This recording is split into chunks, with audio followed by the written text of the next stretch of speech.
Hello.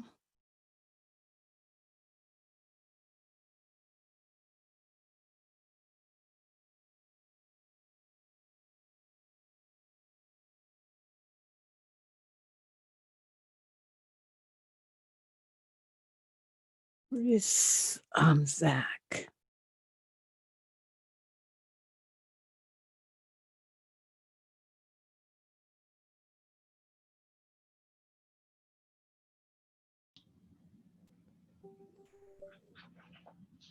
Tony? Hey, Eva, how are you? Good. I don't see Zach. Is he, or am I just don't see him? I don't see him. I'm sending him a text message right now. There's Tony with his Oh my God. wall of wildflowers behind him. Right. Yeah. I get amused by simple things, you know. Oh, that's good. Simple's good. All right, let's see here. Let me call Zach really quick.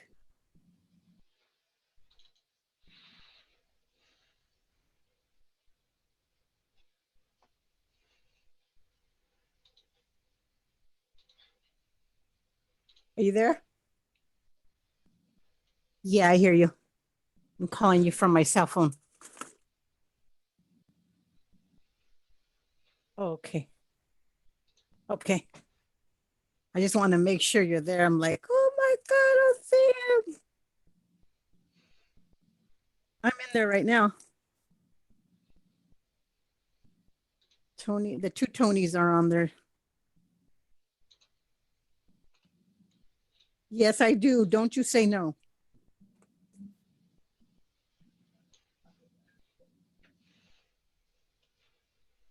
You what?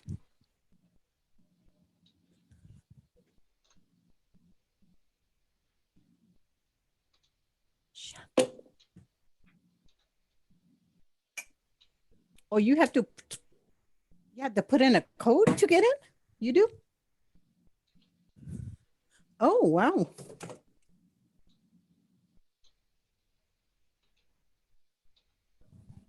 When I copied it over, it didn't copy over the link? I was signing in through the Zoom app. Oh, okay.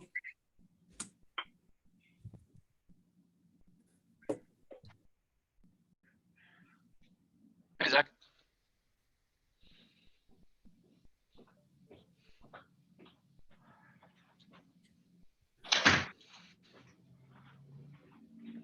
Okay. There's Zach. Yeah, I'm here. Hello, everyone. Hello. Hello.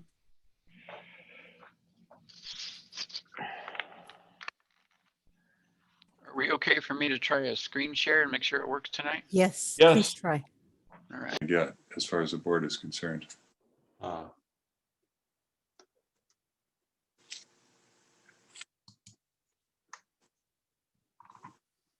And Kelly will be back on as soon as she finishes the phone call. I think Patrick is in a really high-rise office. Yeah, I'm getting used to this view. Every day I'm looking down at the basins. Wow. Yeah. Airplane. Yeah. Everyone's doing well. Good to see you guys. Okay, it's 5 o'clock. Should we get started? I can't see everybody, so I'm just assuming I'm getting head nods. Okay, I'll call the first open session of the Fillmore and Piru Basins Groundwater Sustainability Agency. I'll call to order at 5 o'clock. I don't know if we have a flag in the background, but we'll pretend like there's a flag out in the distance, and I'll start with the Pledge of Allegiance. Head over your heart, please join me. I pledge allegiance United States. United States of America. Republic for which it stands, nation, under God, indivisible, with liberty and justice for all. Thank you. I've got a flag out in my front yard. I was looking through the window at that. Okay, Eva, can you do a director's roll call for us, please? Okay. Director Kimball, Here. Chair Long, Vice Chair McFadden. Here. Sorry, Director I'm Minnick? here, Long. Oh, okay. Chair Long, Yes. Director Minigan, Yes. Director Pace. I thought they said he was there. Yeah. There. Okay. Yes. Can you hear me? And as we know, Director Holmgren will be absent. Okay, Kelly, are you back on? Am I passing the baton back to you? No, I'm still finishing up a call. I just wanted to let you guys know I was here. If you could continue, that would be really great. Thank you. Certainly. Okay, we'll go on to item 1C, public comments. Is there any public here who would like to comment?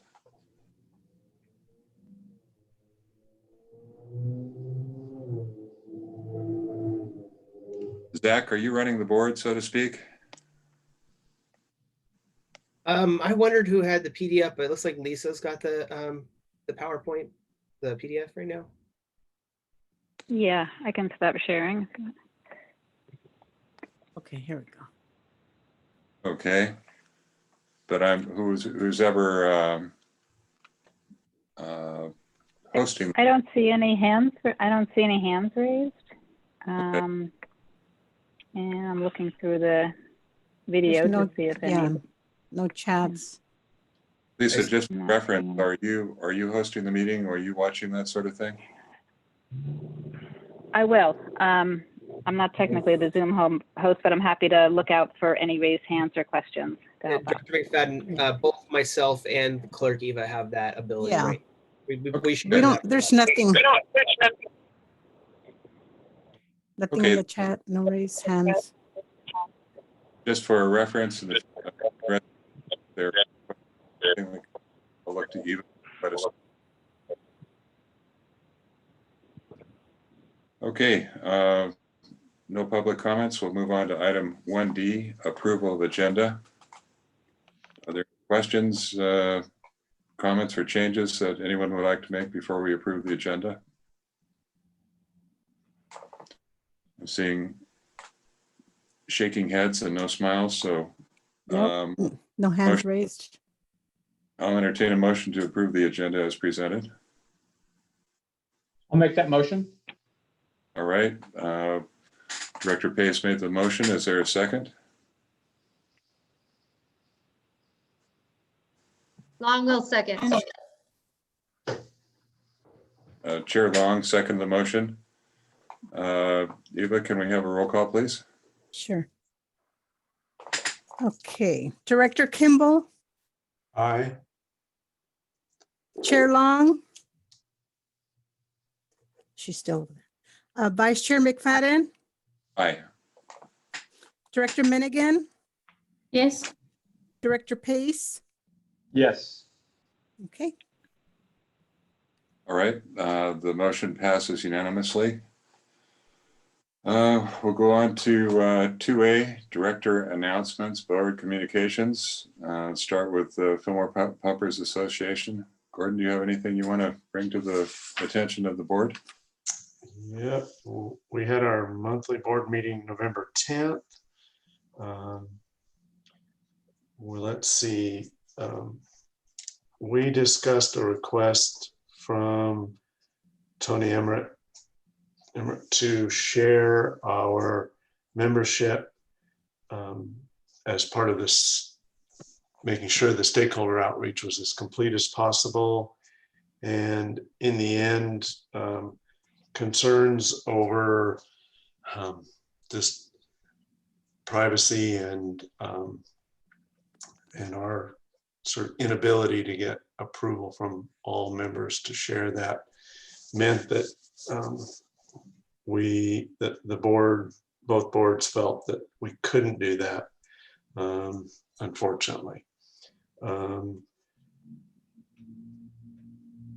we talked a little bit about SMCs, and there was pretty unanimous concern about using well screen depths or the top of well screens as any kind of an indicator or minimum threshold, given that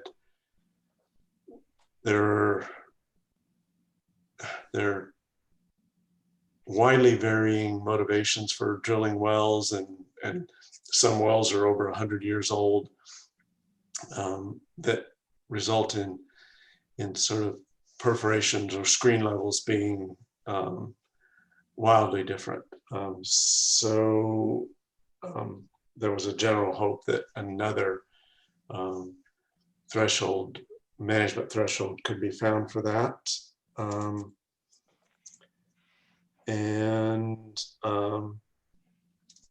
The last one is that we did a poll of our membership to help with feedback to Tony Morgan on future water use.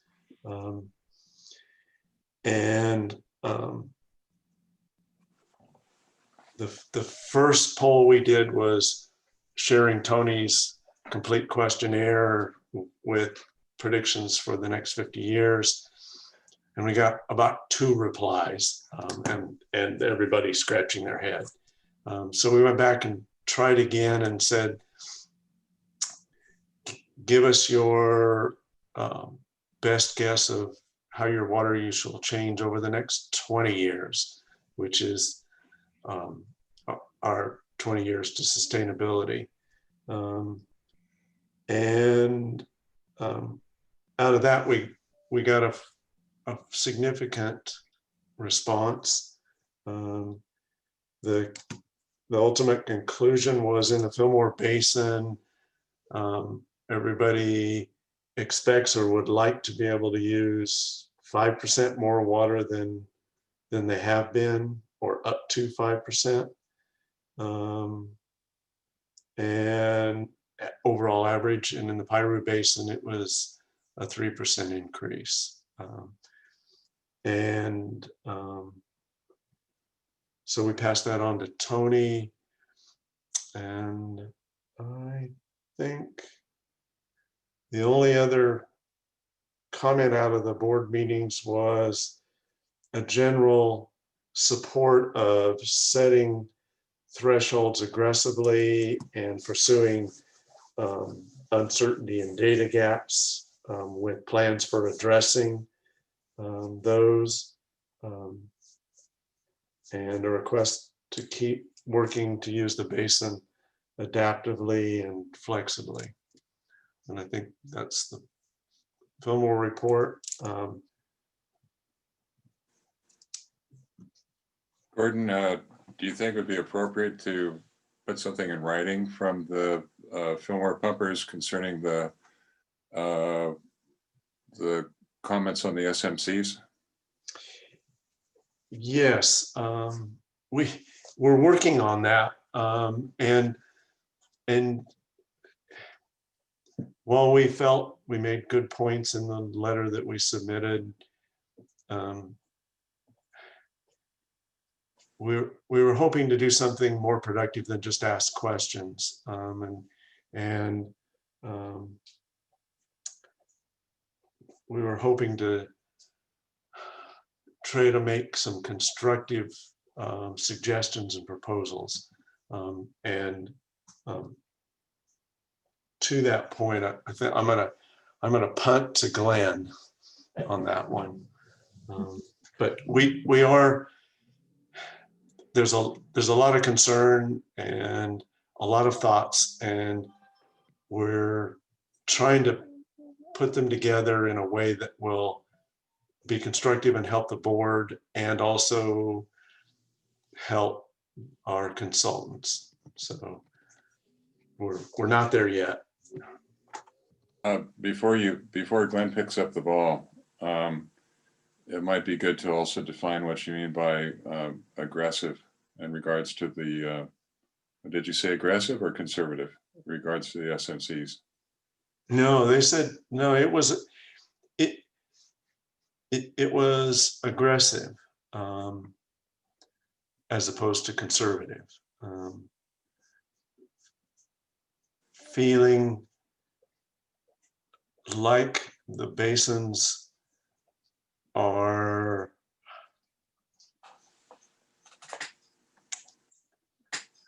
just there's capability there that we want to make sure that we don't lock ourselves out of. Let's put it that way. And so there was support for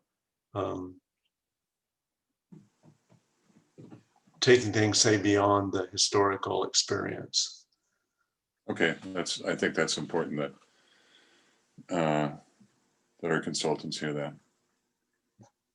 Okay, do you want to pass it on to Pyru Pumpers, Glenn?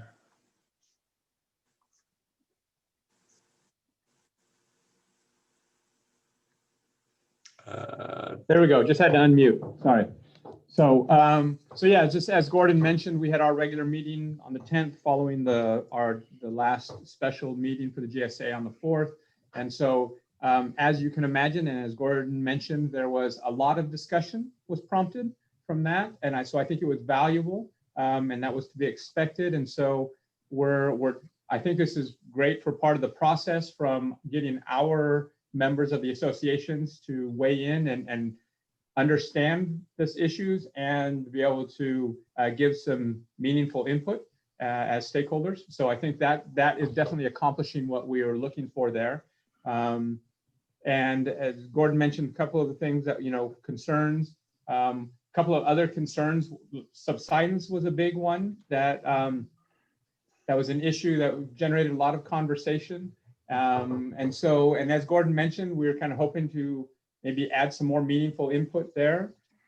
What we think though, and maybe this will be some of the conversation for a little bit later in tonight's agenda, was to try to get an understanding of when we'll have the technical memorandum, all the technical information there that allow us to provide some good response and valuable input and not just kind of gut feeling on some of that.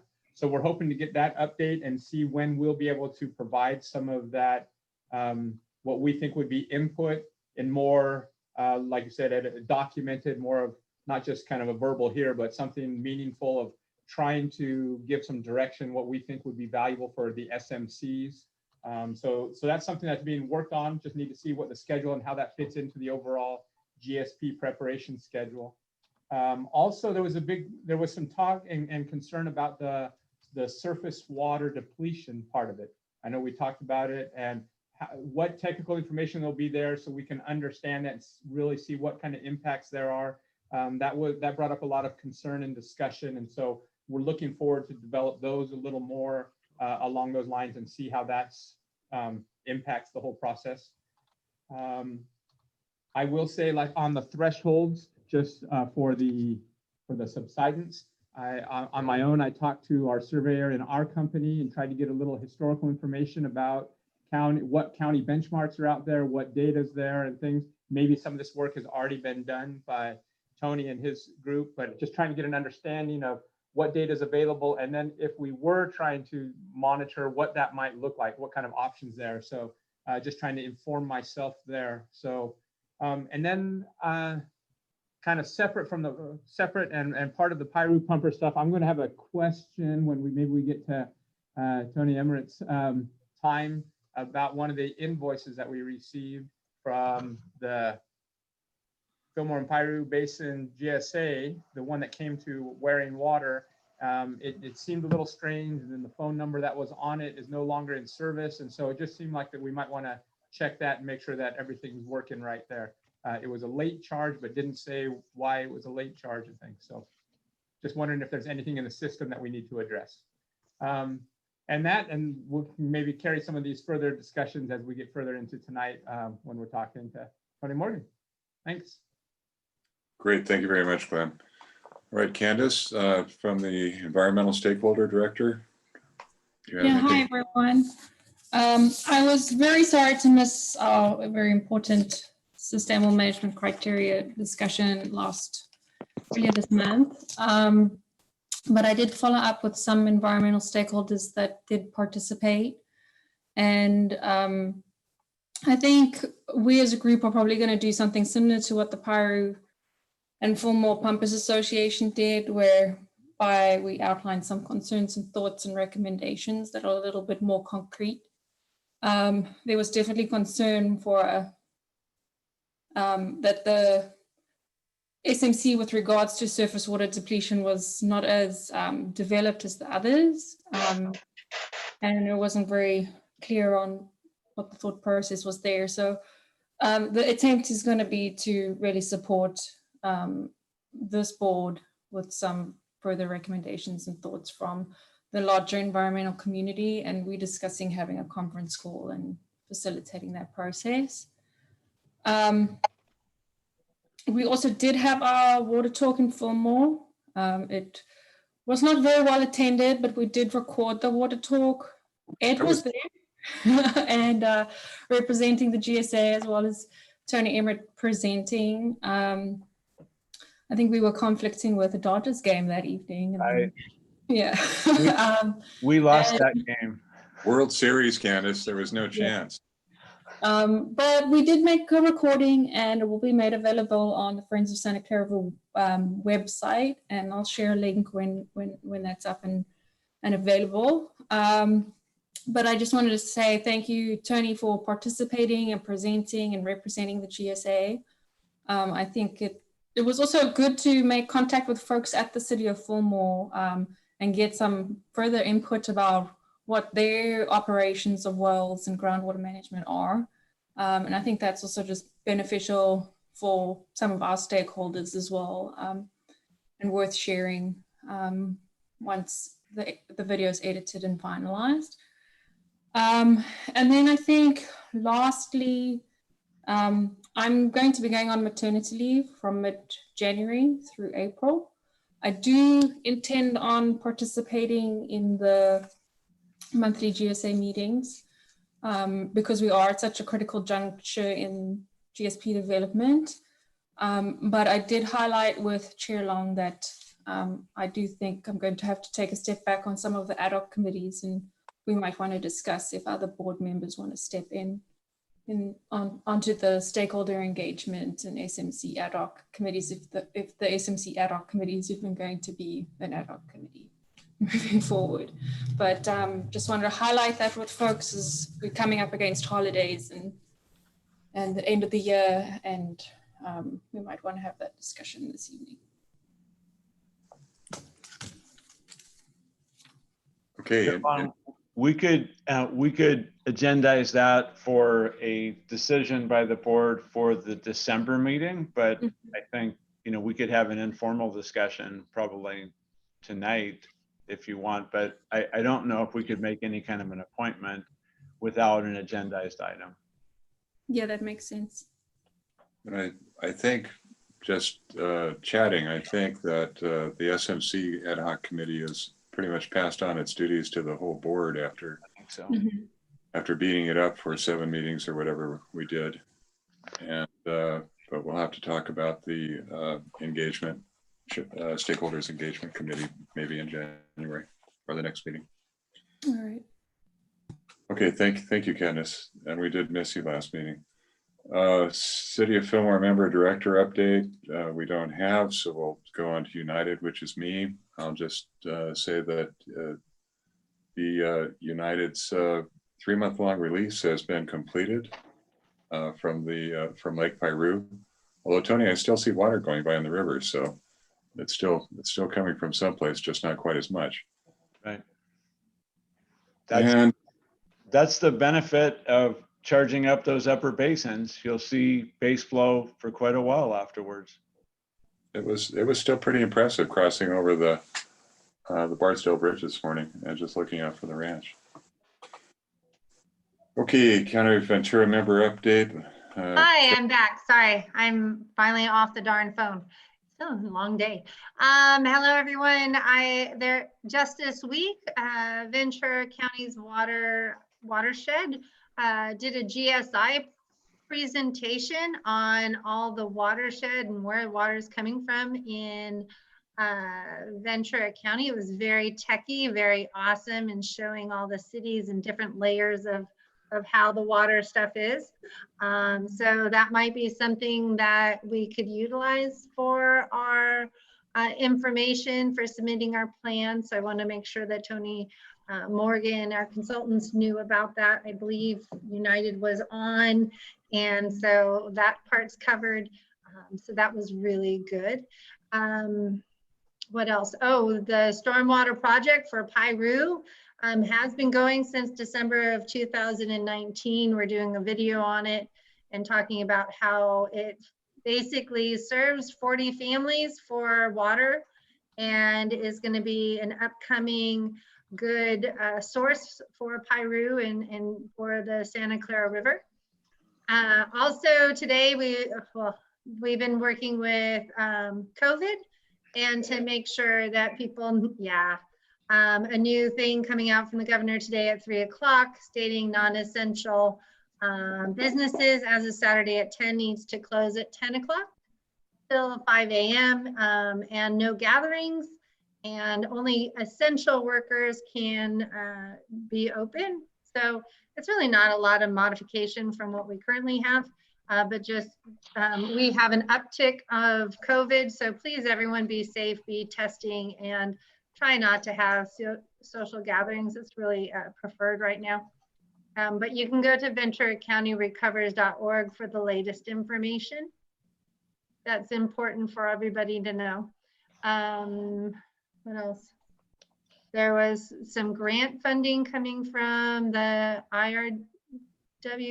I think that was just coming out. Maybe Tony knows about that. And I think that's it right now.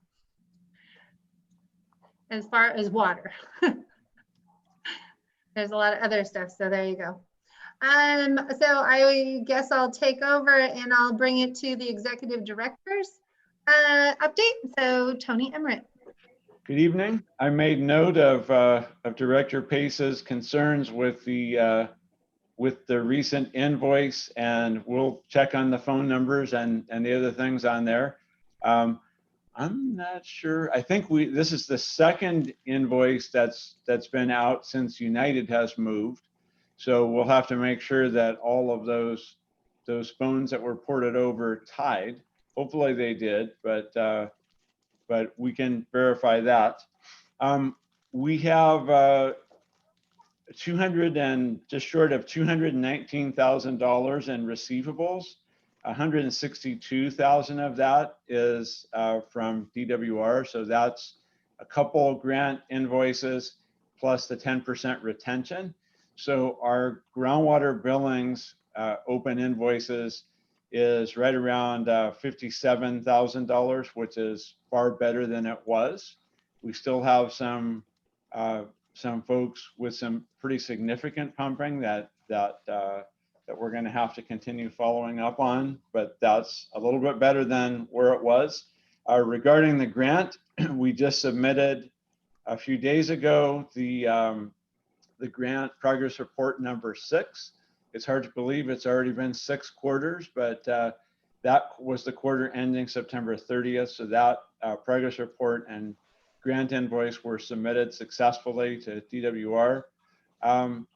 A little update on the groundwater model. So the validation years were completed, and Jason Sun has sewn those years onto the end of the original years. So we now have a little bit longer historical period, and the United team is busy trying to finish up the model documentation.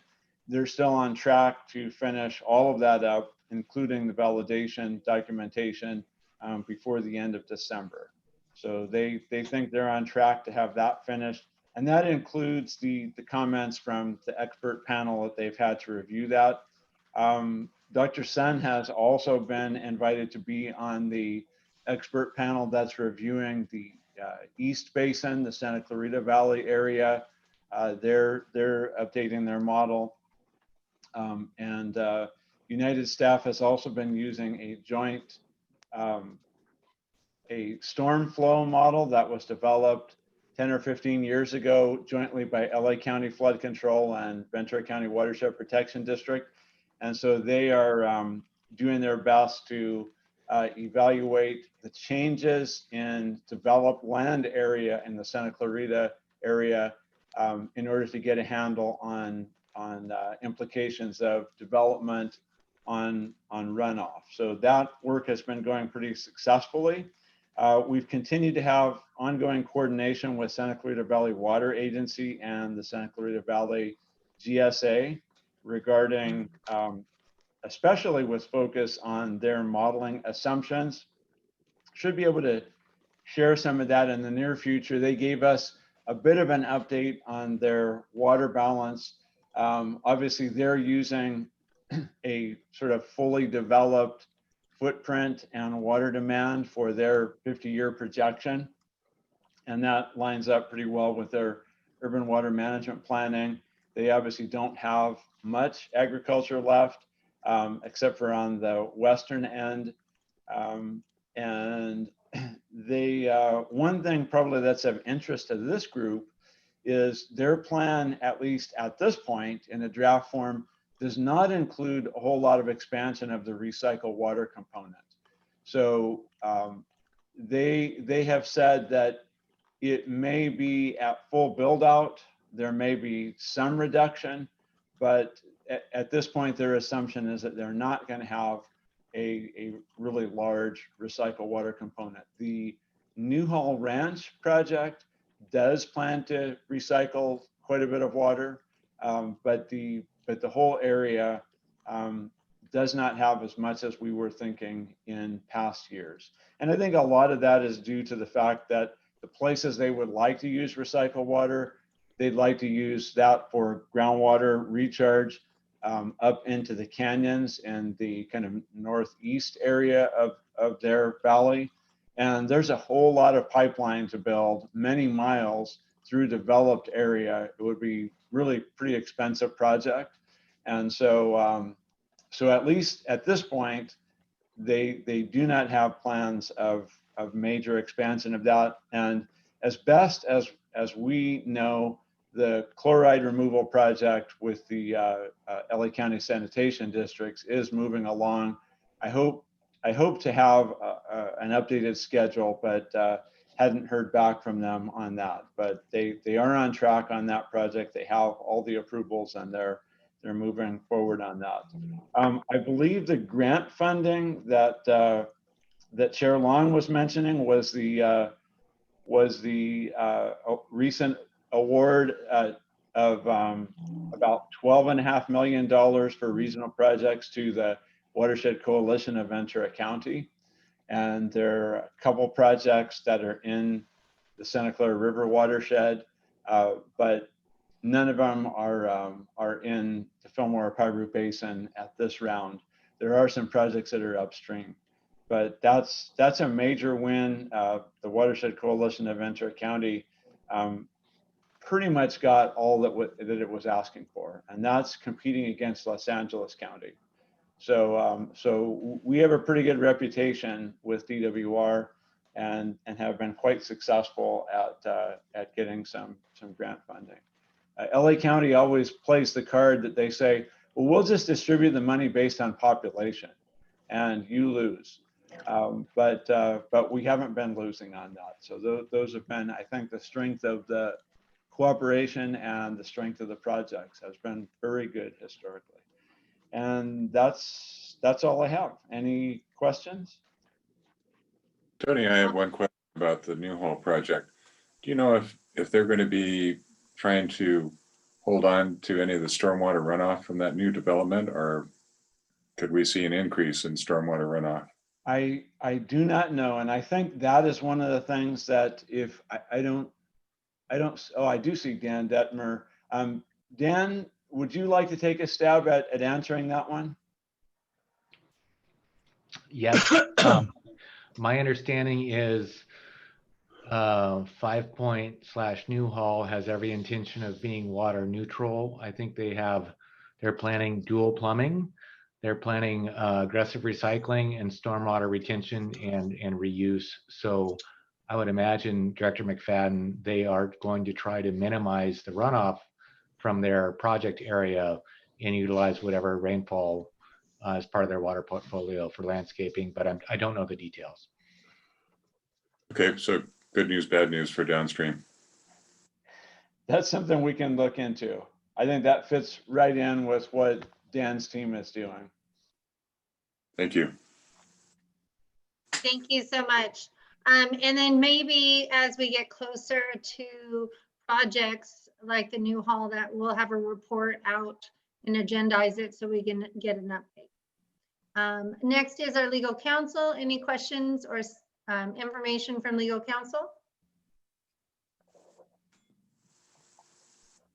Is legal counsel on? Scott's sure? talking, but he's not muted, and we still can't hear him. Huh, that's weird. Maybe he has to reconnect to his audio. If he comes back, we'll come back to him. With that, then I will just go to the GSP consultants. Tony Morgan. Evening, directors. Let me share a screen here. You should be able to see a screen. Now I can.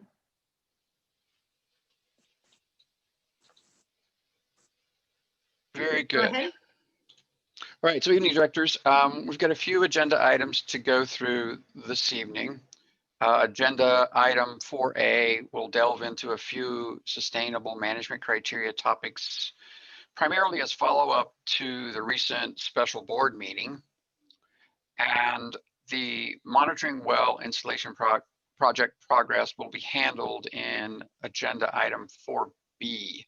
I do want to talk about the project timeline, if we can. A suggestion was made at the recent special board meeting that the board consider the idea of not creating an administrative draft and use that additional time for stakeholder engagement, board deliberations about SMCs, etc. There seemed to be some support from the board for that idea, and we've prepared this updated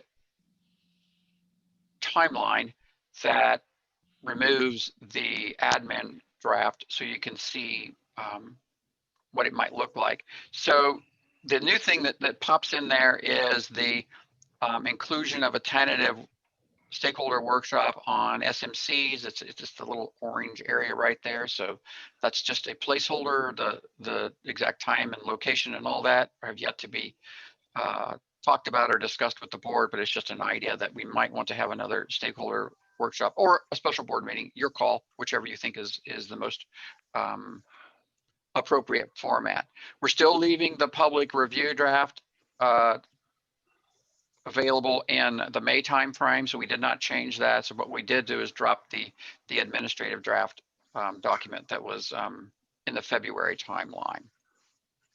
So those are the major adjustments that were made to the timeline. And so if there's any board comment on those concepts, we're certainly interested to get your input. So this, Tony, this is Glenn. So looking at that, that all sounds fine.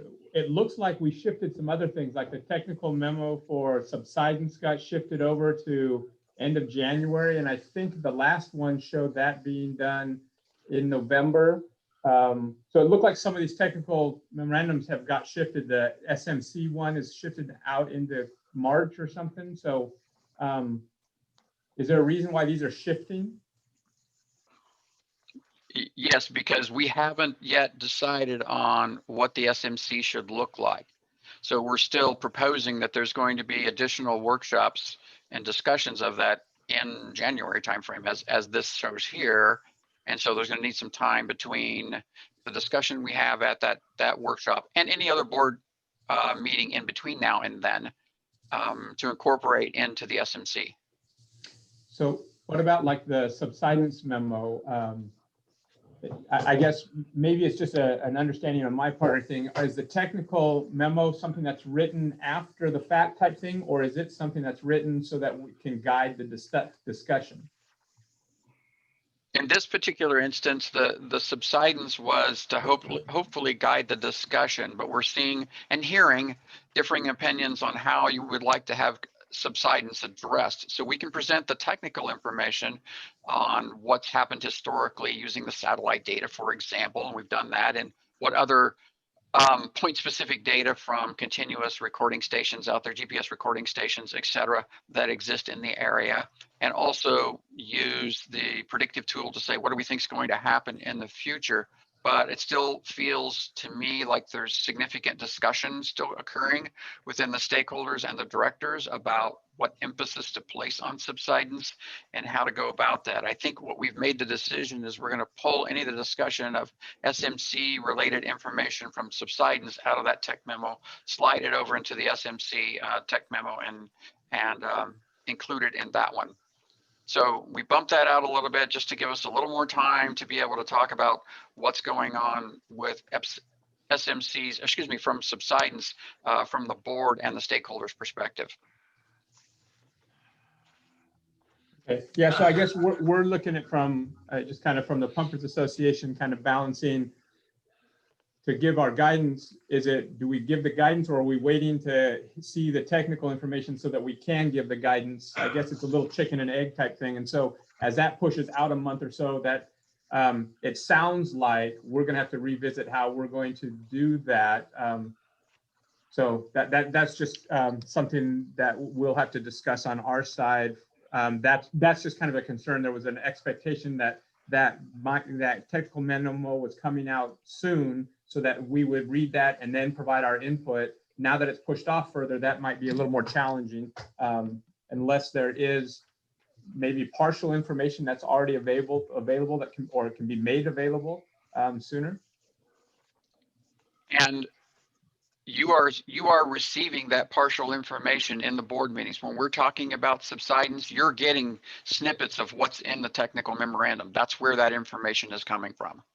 And so we're sharing those, what we think are the most salient points with you along the way. So when we have an SMC special board meeting and we have a subsidence subsection to talk about, you're getting information that's included in that tech memo.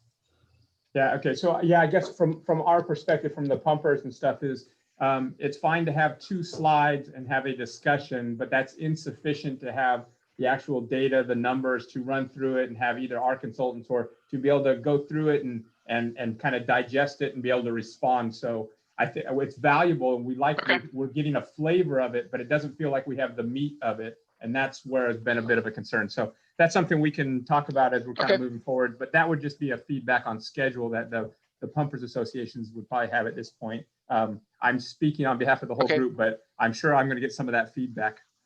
So. Fair enough. Thank you. Thank you. Tony, I would just say that I like the concept of having another workshop, stretching it out, adjusting the schedule as we discussed to give everybody more time for input on the SMCs, since that seems to be that's the meat of what we're doing, and still a lot of discussion. That's the meat. You're correct. Yes, agreed. So Tony, okay. I have a question with regards to the data gaps in the water budget tech memos. Are those going to be made available to the public? Because I know we had a discussion in the beginning of the schedule, and they were. I think you had said that the tech memos would come out with the draft, but kind of to the point that Glenn's making, and to the comments in the Pumpers Association letter, getting these tech memos out for people to provide substantive input on. Are they available? Are they in a final form? They have been available. They've been on the website since before the last board meeting. Okay. And if we take a look here, you can find those tech memos under the GSP dropdown. Go into the technical memoranda, and then you'll see those tech memos there. So they've been available online for a little while in the agency's website. And so those tech memos the number will continue to expand, obviously, as we move along. So you can look at them online, or you can download them if you desire to. Okay. And the GDEs is coming in December. And the GDEs is coming in December, correct? Okay, perfect. Thank Correct. Mm-hmm. And to the same sort of related situation, we've got a lot of resource information under the resources technical data. There's a bunch of reports that are historical documents that provide context to these basins. There is a lot of information available from past studies by the USGS, by United, DWR, et cetera. There's a bunch of information in there. And if you go to the reports section there, you'll see some of those documents. The screen there kind of cuts it off, but if you scroll down, there's a bunch of more documents other than just the 6 or 7 that are shown there on the screen. Also in there is a link to the agency's online database, which has all of the water level, water quality, et cetera, kind of information, plus a lot of information on land use, cropping, vegetation, geology, faults. A whole bunch of information are included in that database. So that's been, that link's been on there for quite some time on the agency's website. So we're trying to push out information that allows folks to have the ability to develop context by reading the historical reports, for example, or perusing through the database and looking at individual wells or water quality information that they want to see. So it's all there for them to use. Basically, the information on water levels, water quality, et cetera, that we are using in our analysis is the same information that's in the database. So the public is looking at the same information that that we have. Great. Thank you, Tony. You're welcome. Okay, that's all I wanted to bring up tonight as far as the general update. If there are any other questions, I'm happy to try to entertain those now. Not a question, Tony, but Go ahead. thank you. Sorry. Thank you, Tony. I realize that changing the schedule in the middle of the project is challenging, and I really appreciate that.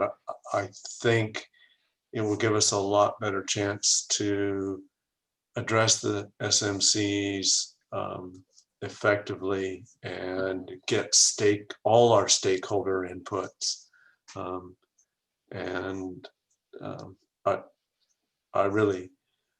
I really appreciate your listening to us and making those changes. So thank you. You're welcome, no problem.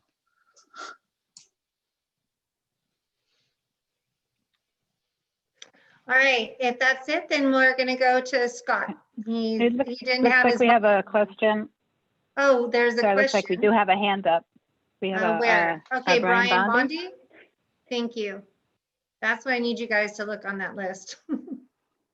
Hi, good evening. Can you hear me? Yes. Okay. I just wanted to echo Director Pace's comments about the subsidence memo. We were really hoping to get that in short order. So, I know that results have been presented, but, we'd like to understand the assumptions behind the calculations and so forth. And that's not really the kind of information that was presented in the meetings. And we're hoping that that's in the memo, and hopefully we could keep that back on the original schedule and get that information out so we could look at it and start giving feedback. Thank you. We'll see what we can do about adjusting that schedule. Thanks. Mm-hmm.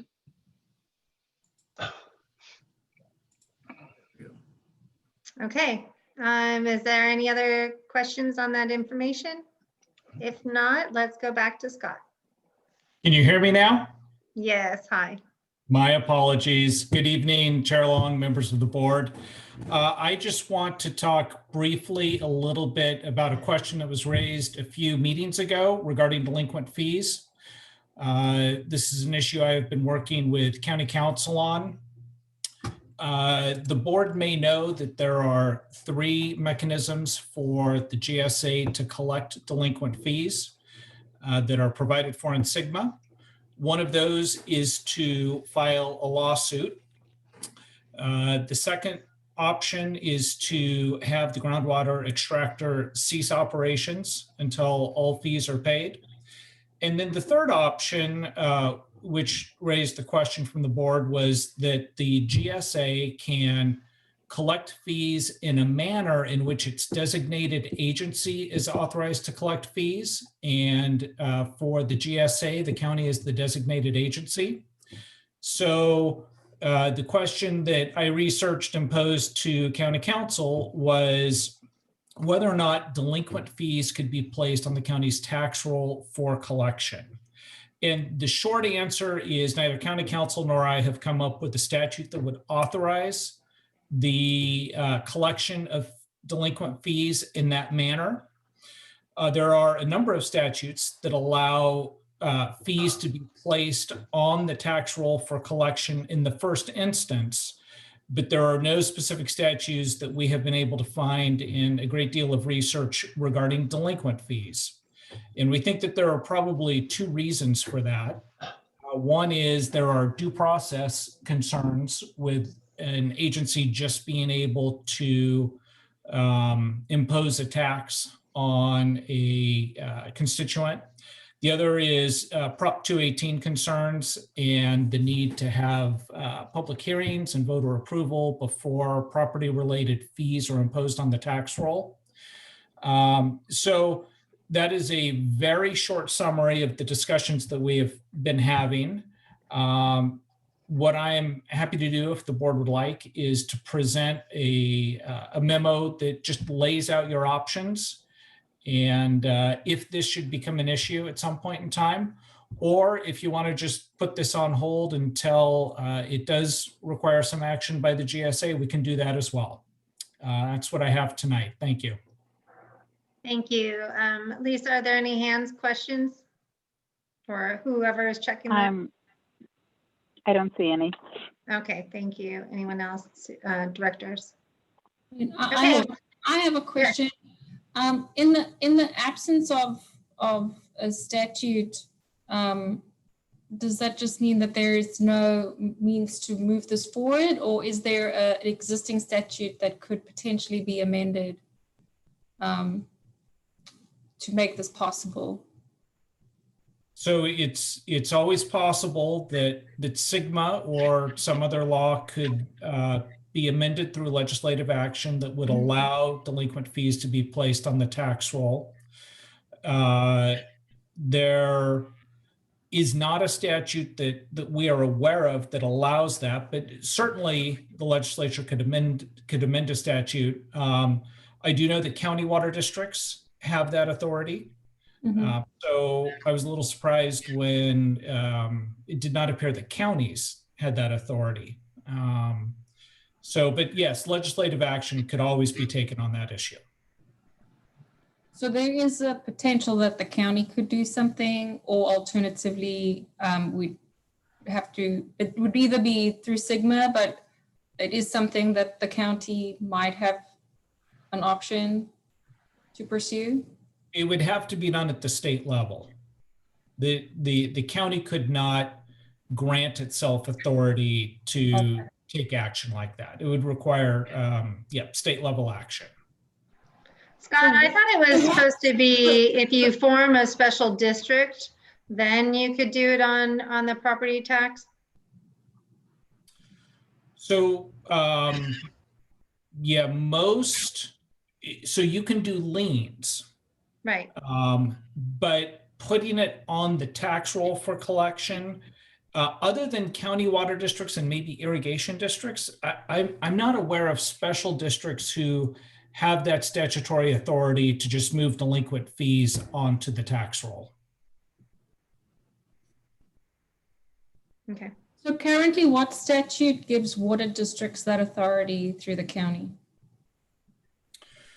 So I could send you the specific citations in the county water district law. I don't have those at my fingertips tonight, but I could send you the county water district law, the specific statute, not the whole law. And then I could also look at the irrigation district law and see if there's a similar provision. County water districts and irrigation districts tend to have parallel provisions in their statutes. And happy to look there as well. Okay. Yeah, that would be good because we need that information. So maybe we agendize this item so that we can have further discussion, because I know this is supposed to be just an information. Of course. Thank you. Yep. Okay, next up is consent agenda. Does anyone have any questions on consent agenda? Hearing none, if I can get a motion to approve. So moved. It's been first by Director McFadden. Can I get a second? I'll second that. Thank you, Director Pace. Okay, it's first and second. Eva, can you do a roll call, please? Sure. Director Kimball, Aye. Sorry. Chair Long, Aye. Vice Chair McFadden, Aye. Director Menigan, Director Pace, Yes.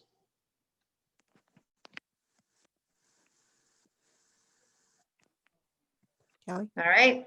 Candace said yes. Okay, so motion carries, so that's good. All right, moving on. Next item is the sustainable management criteria. Handing it over to Tony. This is the moment we've been waiting for. This is it? This is it. This is it. Holy mackerel. Talk about pressure. Be entertaining. All right. Okay, well, we've got a few things to talk about tonight. We're going to do a little quick review of the special board meeting, and we're going to talk a little bit about some stress test model scenarios that were run on the basins, a little update on where we are with the groundwater level, stream flow, crossover analyses, some talk about future conditions, and you got a little bit of a summary of that from some of the directors early on this evening, and then an update on some information regarding subsidence that I got from DWR recently.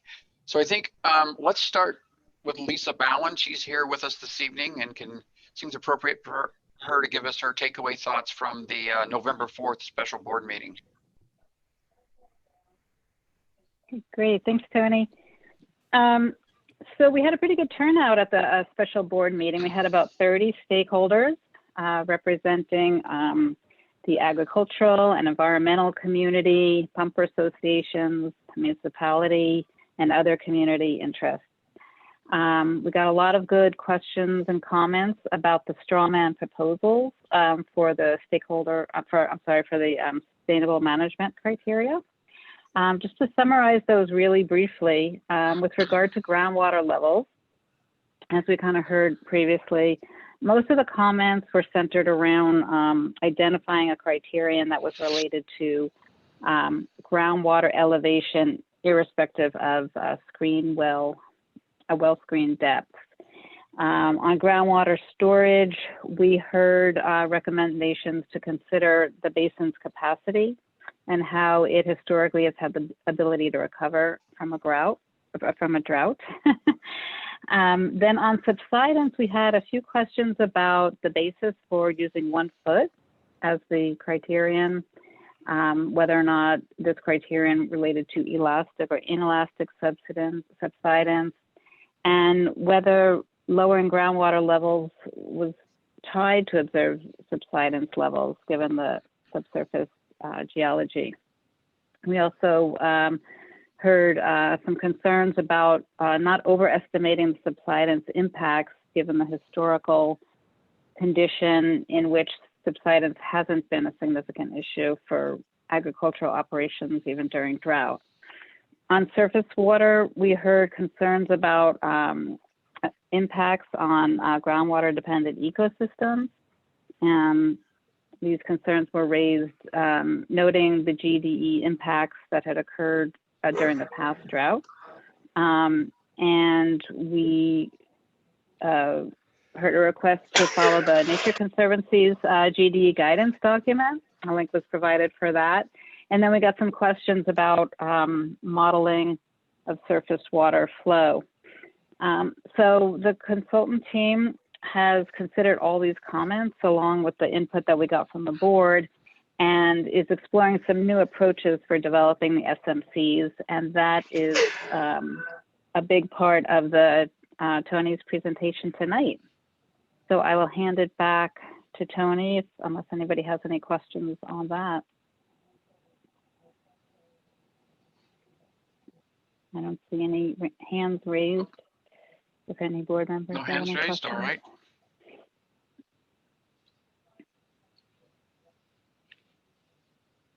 Okay, we'll move along then.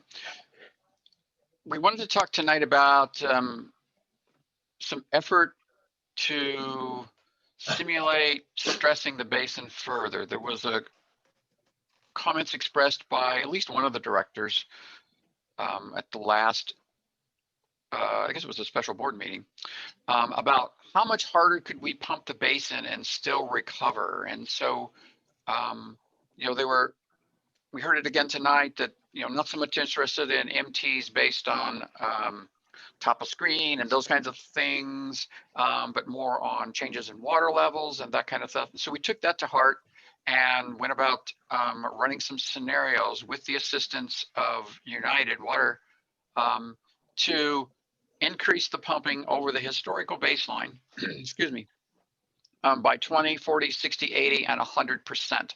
And so we got data back from United and are looking at that to say, what kind of effect does ramping up the pumping in the basin create? Are we able to recover? Hey, do they recover from dry periods and to levels comparable to historical or not? And so we've done a little bit of analysis on that. I wanted to let you know we got this information at the beginning of the week, and so we haven't had time to jump through all several hundred wells that are in the output, but we've picked a few of them tonight that Patrick is going to walk you through and show you some of the information we're seeing, and then we'll tell you what story we think those data sets are giving to us. So at a future meeting, we'll come back to you and give you more of a detail on this, but this is what we could accomplish in that short time period there. So I'm going to stop sharing and let Patrick take over and continue on with the basin stress test data set review for you. Thank you, Tony. I'm going to share my screen.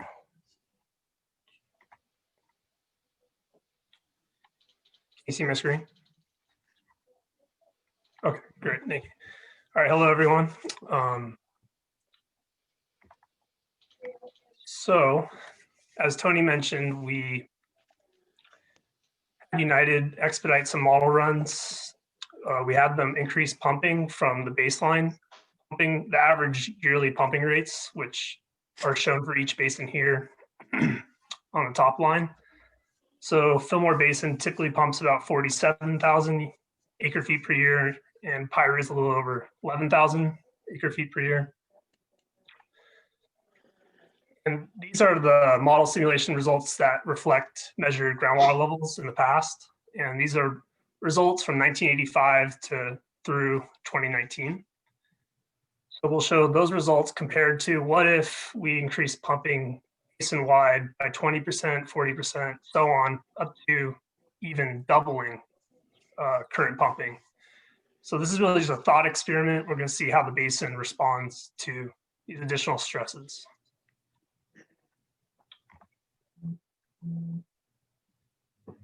So we'll look at about 5 wells that we handpicked from the set of hundreds of wells that United sent us. This first well here is a domestic well in the western end of Fillmore. It's a shallow well. You can see here we plotted the screen interval that goes down to about 100 feet below ground surface. And additionally, what we have plotted here are the measured water levels shown with the blue dots. And lines are representing the various model outputs. So the black is the historical groundwater level. And with each gradation, you see that what the water levels are simulated to be if we had been pumping at various pumping increases. So with this well, we can already see that even at the most extreme scenario, shown shown here in red, that water levels would drop more so during the drought, which is to be expected. You have more extreme declines, but in the recovery, it actually recovers pretty close to within baseline conditions. We eyeballed it about 10 feet decrease from baseline in the recovery period. Then it would drop down again, and we assume it'll recover again in the future. But so these are just the possible outcomes, assuming we were to pump that much more. As you remember from the special board meeting, we're talking about top of screen, bottom of screen implications. We understand that we want to look at things aggressively. So at the end of this evaluation, I'll show you just how many wells went dry at some point. You can see this well here went dry for maybe 1 month under this scenario. So I'll move on to show you some more wells. This is an agricultural well in the Bardsdale area. And you see a similar behavior where you have more drastic declines if you're to pump harder, but the recovery is pretty impressive. Again, you're getting recovery within about 20 feet of baseline, even if you're to double your pumping rate. You can get pretty full recovery, but the harder you pump, you might just have to go through a couple more wet years to get back to with essentially baseline conditions. And for this well, we're not seeing any concerns with the well going dry. Next well we're looking at here is a City of Fillmore well, and very similar story. You have, the more you pump, the more you have declines during your drought periods, but the recovery is pretty similar to what we've seen in the past. In this situation, you would have anywhere from as much as 20 feet lower than baseline during your wet periods, and the drought periods could be much deeper, but still this well would not go dry.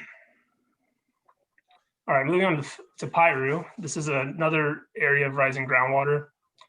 So not surprisingly, groundwater levels are typically less than 20 feet below ground surface here, except during droughts, they could go as deep as about 80 feet historically.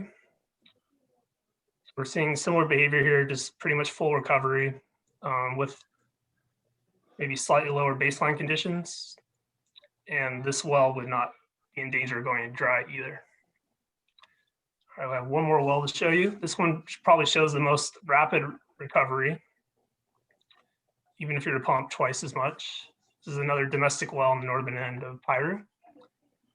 And this well also would not go dry. So I hope this gives everyone just a general feel for how water levels respond throughout the basin if you were to add even twice as much pumping. Of course, realistically, if you were to only add maybe 20% more pumping, there's really hardly any difference between any of these baseline scenarios. Ooh, I don't know what happened here. Let's see. Okay, so in general, our impression is that essentially during the recovery periods after the drought and back into the wet periods, water levels would recover within about 1 to 5 or 10 to 50 feet of baseline, depending on how much time you give it to recover and how hard you are pumping. And then during the droughts, of course, you would have much more drastic extremes, which is an implication really just for how many wells might go dry during those time periods. So I'll show you one more slide here, which this table is just showing the number of wells that we would either have a water level fall below top of screen at any point in time, or if the water level would drop below the bottom of the screen. And as expected, the more you pump, you increase the chances of wells going dry. So the 20% scenario, we only saw one well go dry. And if you were to keep pumping more, it looks like we max out about 23 wells or 7% of the wells. So those would be the wells that are most likely the shallowest, design. Patrick, this is Kelly. There's some question in regards to reviewing the charts again. I think that was from Brian Bondi in the comments. Sure. Thank you. Oh, just click through them real quick. That's all. Oh, okay, sure. Got it. All right, starting from the beginning. Yeah. So west end of Fillmore, shallow well. Here's a typical agricultural well in the Bardesdale area. So yeah, what the model's showing us is that if you're to incrementally add pumping, or 20% of normal, you see a pretty linear increase in the additional drawdown, or I wouldn't say drawdown, but shift in water levels. So that's how I came up with that table at the very end. This is the well up in Fillmore. Back in the rising groundwater area of Piru. And then this is one more domestic well up in north end of Piru, which according to the model, this area seems has, you may remember from a couple presentations back, we showed you a map of during the most recent drought, water level declines, and this area showed the highest magnitude of decline of water levels, but I guess what the model is telling us is this is also where you see the most rapid recovery. So it's something to do with the basin setting. And if there aren't any other questions, I'll hand it back to Tony. Okay, I think it's good to, is there any questions right now? I'm looking to see if anything's been raised, your hand. Or directors, do you have any questions? Okay, then back to Tony.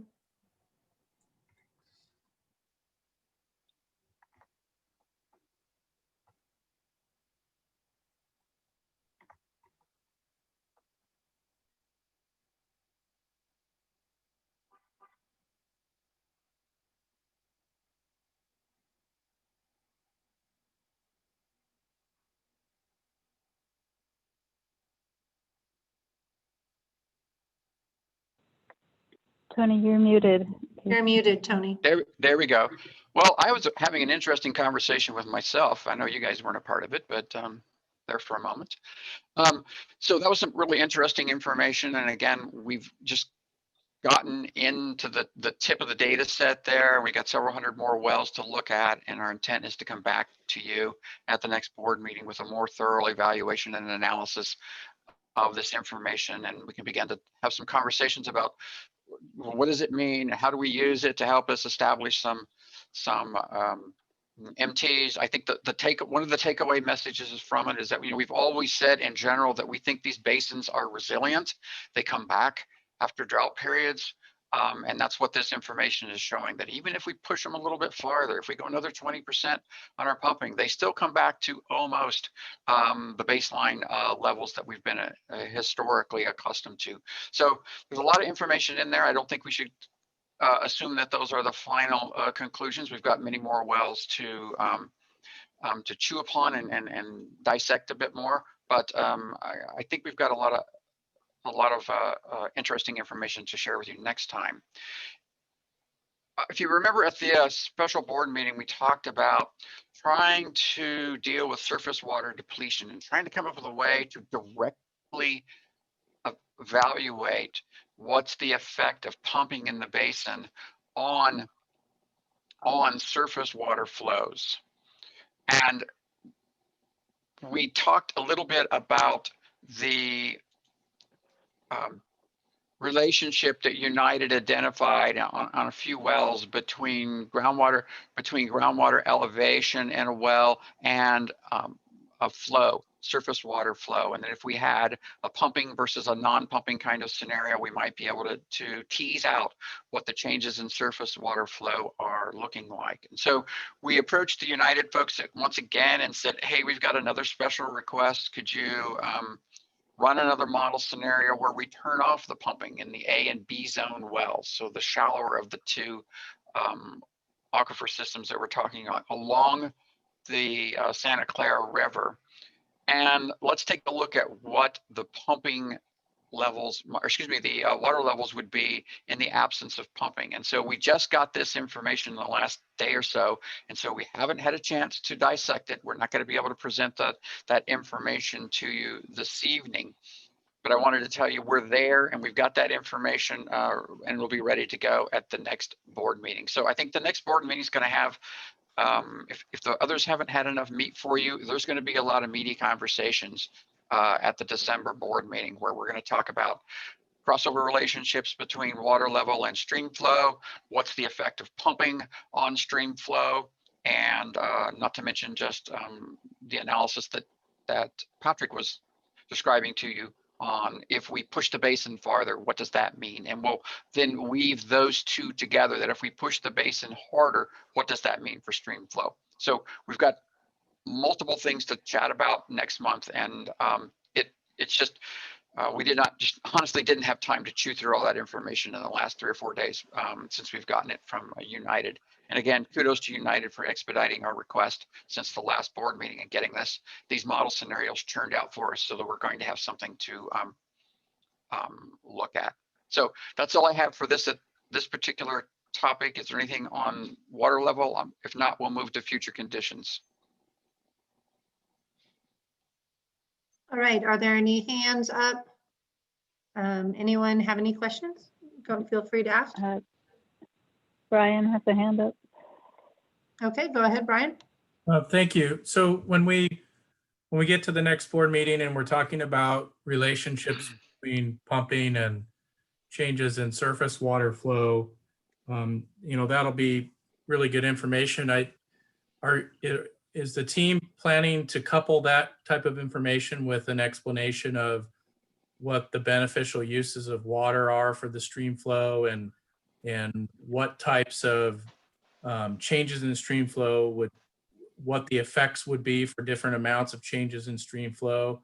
I mean, because it's one thing to talk about changes, it's another to put them in perspective of what the effects are and how we can get our minds around what effects start seeming significant and potentially unreasonable.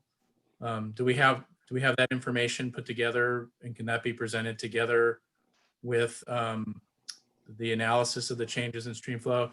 And the second question has to do with the model. In my experience, models can be calibrated pretty well to the high end of the stream flows, but they tend to struggle in the calibration with the low flows. And I imagine it's the lower range of flows that we're going to be most interested in evaluating. So can there be some inclusion of some information about how well the model is calibrated in the lower range of the stream flows, along with the other information you present?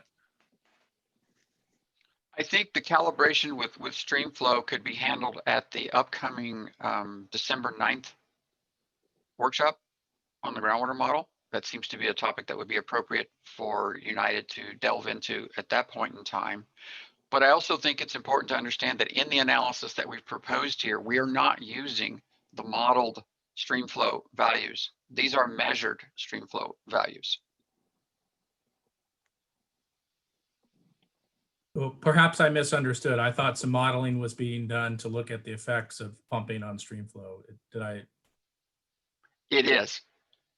Yeah. So we're taking a look at what pumping occurs, okay, and then we're using this graph that you see right here as this example graph to say if water levels, if we stop pumping, for example, and water levels are now 355, well, we can come up to our graph and come over and say, oh, well, that means the no pumping effect is now has flows associated with 18 CFS, and with pumping, it's now whatever that number is, 14 CFS. So we'll be able to assess what we think the impact of pumping is on the stream flow. It's not taking whatever stream flow values that the model spits out.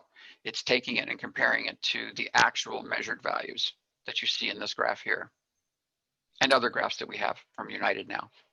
Okay, I misunderstood what you guys were doing. Okay, that makes sense. Nope.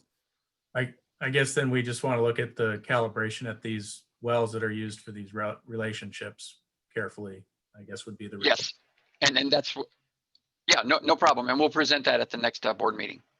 We've got that information, but just did not have time to include it in this evening's presentation.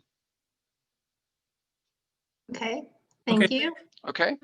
Tony, are we going, the GDE tech memo is got a December timeline. Is that going to be ahead of the board meeting or coincide with the board meeting? I think it's at the end of December is their timeline for that. So it's probably after the board meeting would be my guess. I've encouraged them to stay up all night on New Year's Eve and get it done. Yeah, it just would be helpful if we had that GDE information while we're having this discussion as well. Yeah, I think I would like to have us have an updated map on the GDEs and have that available on the database as well. And so whatever that final map looks like in advance of the board meeting. So we at least have that to look at. Okay, all right, thank you. Truly. Anything else here? All right. Go ahead. So let's talk about future conditions for a little bit. And so the board's well aware of Sigma's requirements to consider future conditions when you're developing the GSP. We've requested assistance from several directors in determining what the future conditions should look like in our forward in time modeling scenarios. And so we were talking about groundwater extractions. Are there big land use changes coming? Are we recycling less or more than the historical? So all these kinds of questions were pulled in together. And so I'd like to just walk you through some of them because this is the first time you've seen the information that's been provided from the various entities. So we received input from the City of Fillmore, County of Ventura, which covered the town of Piru and the unincorporated areas, Waring Water for the town of Piru, and as well as the agricultural stakeholders. So when we went to the City of Fillmore and asked for some assistance and buffing up the crystal ball and looking to the future, they directed us to the 2015 Urban Water Management Plan. Their 2020 plan is just now getting underway, and so they didn't have any more information other than the 2015 plan. So if we look at the 2015 plan here, and I'm just cutting and pasting some tables out of their plan, they give you an idea of what they think their water demand is going to look like going out to 2040. And so you can see there's a big jump between 2015 and 2020, but then we have an 11% increase. And then it's basically a little bit over 5% increase every 5 years. So a little bit over 1% a year is their kind of increase in demand to do that. So I think after 2040, the guidance was just assume that we're going to continue on with this value as a constant because they don't know and we don't know. So we're going to assume that that's a constant value going forward in time. And it makes sense when you look at a little bit later on the counties and the cities prognostications about what is the expansion expected to be in the city. There's not a lot of housing growth coming forward in the Fillmore area, which was a surprise to me, by the way. I thought there would be more in the Fillmore area, but there was not a lot. So they've got these kinds of information that will ultimately become a part of the future conditions modeling scenarios. They also gave us a recycled water timeline and escalation program there. They don't expect their wastewater demand to increase, or excuse me, it is expected to increase, and they're going to use it more for landscape irrigation. You know, the typical low-hanging fruit is parks, medians, that kind of thing that they expand to have a little more demand for the irrigation use for landscapes. And so we can see there's an escalation factor here associated with that as well, and that will be incorporated into it. And the city really didn't know where that water would be used in their landscaping programs, so we'll probably just distribute this increase across the parks and et cetera areas within the city. Tony, before you jump Yes. from Fillmore, is that 30% realistic? Because like with Newhall Ranch, they also behind schedule. And, to that article that I sent. That number?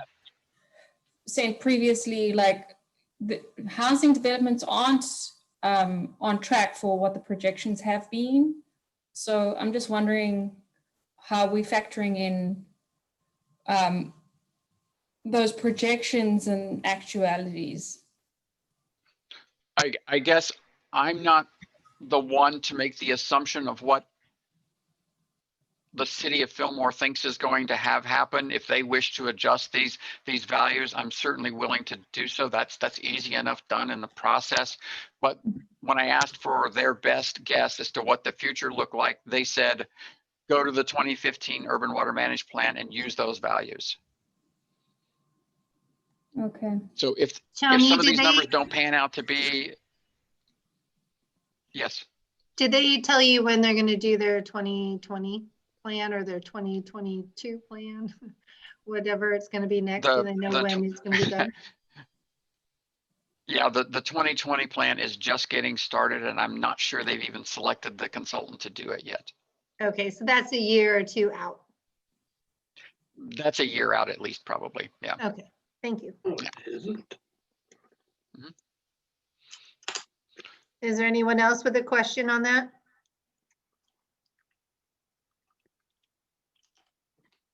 Brian Bondi is asking, for curiosity, how much, how much was actual demand in 2019? Did City of Fillmore provide any of that? They did not provide that. I suppose we could go back and add up the pumping from the City of Fillmore's wells and get to that number. Okay, maybe that's something just so that we can know actual versus forecast. Yeah, that's fair. Yeah, that's fair. Okay. The County of Ventura pointed us to the general plan for information about the town of Piru. And the Public Works folks gave us some information on the wastewater district there. Their perception was that it's pretty much status quo. They don't have that much effluent coming into their plant. It's a fairly low quantity of effluent, and they don't see any big changes to that happening in the future. And they don't have any customers for their recycled water at this point in time. So they suggested that we just assume that all of that water is going to go into their existing percolation basins. When I dove a little more into the data from the county, there are housing projects expected to occur there. And so there's something on the order of 241 new homes expected to occur in the 2016 to 2045 timeframe. And they break it out like they do for Fillmore's water, in 5-year increments. So I've got that. I just didn't show that table this evening. So there's a opportunity for some new homes to be coming into the Piru area. And so we need to have some idea of what the estimate would be for the groundwater consumption associated, groundwater needed to supply each of those homes. And so we've reached out to Wearing Water to see if they have some sort of rule of thumb for what's an average connection for a household look like. And then we can just do that math and see what it turns out to be. As an alternative, you could assume that, well, if each one of these houses was not on the public system and they each have a well, they would probably be less than 2 acre feet. They would fall in the de minimis category. And if you do that math, you end up with 482 acre feet a year. So it's really not a lot of water in the grand scheme of things when you talk about what's going on in the Piru Basin. So we've got a couple of ways we can go about adding this water demand back into the future conditions for the modeling. So we also learned that, Wearing Water, for example, expects to continue using their existing wells, but they may need to construct a new well in the future if growth occurs a lot. So this isn't a lot of water in a gallon per minute type range. I think it's 300-ish gallon per minute on a 24-hour a day basis, which say it's probably not 24, it's 10, so it's maybe 600. It's 12, maybe 600 gallons a minute is kind of what you're looking at. So that's not a big increase in their pumping from the area. But anyway, they might construct a new well, but the location of that certainly has not been established. So Tony, you say Wearing Water, I thought American Water was now providing water. Is that separate from, is Wearing Water operating differently to historically? Can you speak to that? I will leave that question to Director Pace. So Wearing Water is still operating, town of Piru.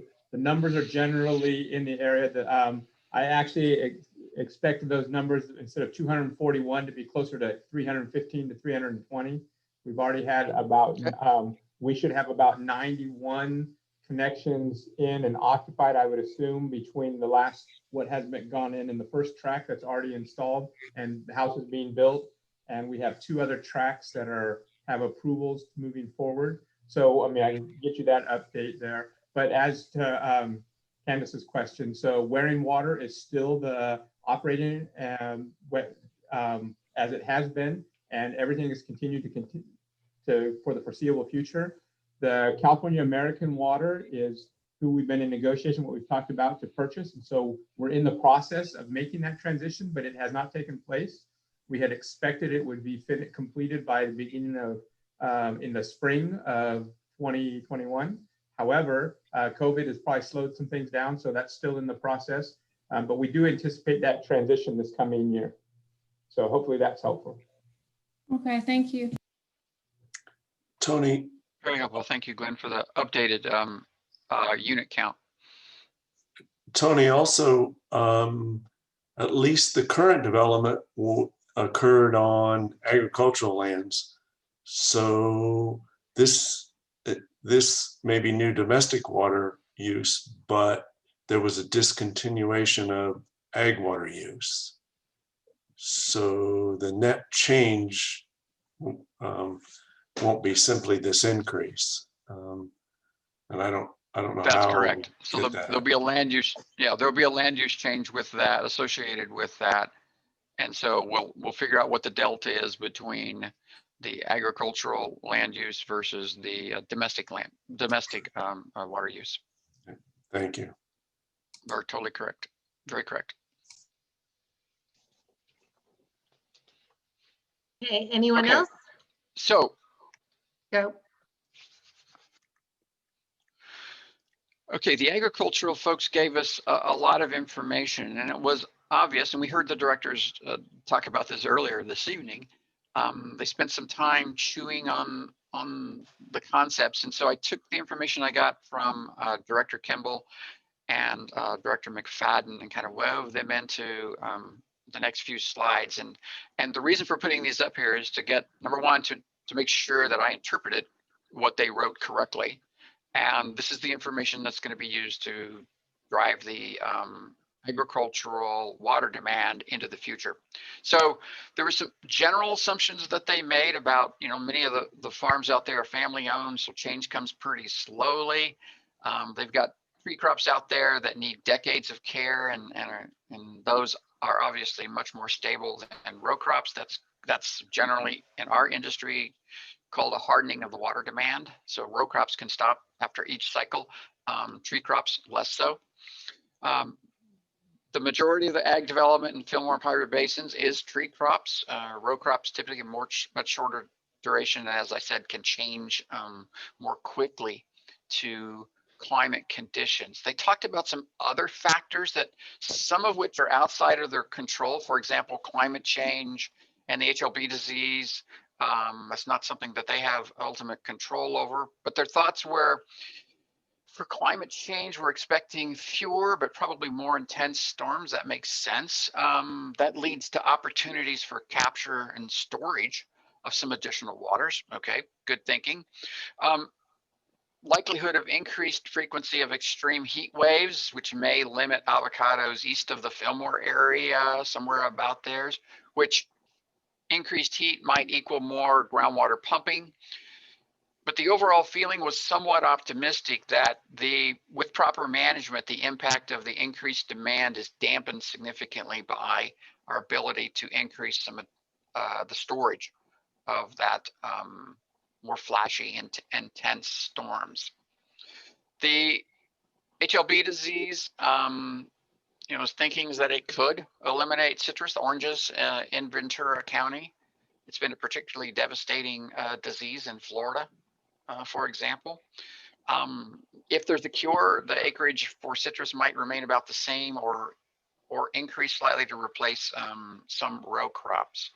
Overarching everything, they felt that there was a tendency that there's going to be a continuing push for increased efficiency to lower the water demand for a crop in a specific climate zone. So everybody's looking to increase efficiency where it's realistic. So I put it into thoughts into a little bit of a general expected trends kind of diagram. And so the thoughts were avocado acreage going up as citrus and row crops go down. Avocado hillside development east of Fillmore, say remaining the same or maybe declining depending on the climate change factors. Row crop acreage likely going down and potentially even replaced with lemons if the water's in short supply. And citrus acreage likely going down and maybe being replaced with lemons. Nursery crop production going up, box trees, et cetera, that you see out there. So it's very interesting to get the feel from folks about what they thought was going on in the future within the ag world. But the real question is, so what does this mean for us for water? What are we going to put in the groundwater model to predict, to simulate rather, future water level conditions? So general thinking was, there's a 5% increase in water use over the next 20 years. So it's 0.25% per year kind of increase. After that, it's pretty hard to predict. So the reasonable assumption would be, let's assume that those groundwater extractions remain constant from year 21 going forward.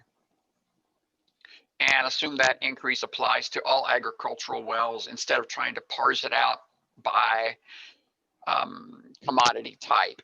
The row crops change, tree crops less so, they're a little more stable, but it was felt it wasn't worth the effort to try to parse that out by a particular crop. And so overall, there's no dramatic increase or decrease in either the acreage farmed or the amount of water used. So no dramatic increase there. So these are the kind of assumptions that we're going to carry forward and implement into the model.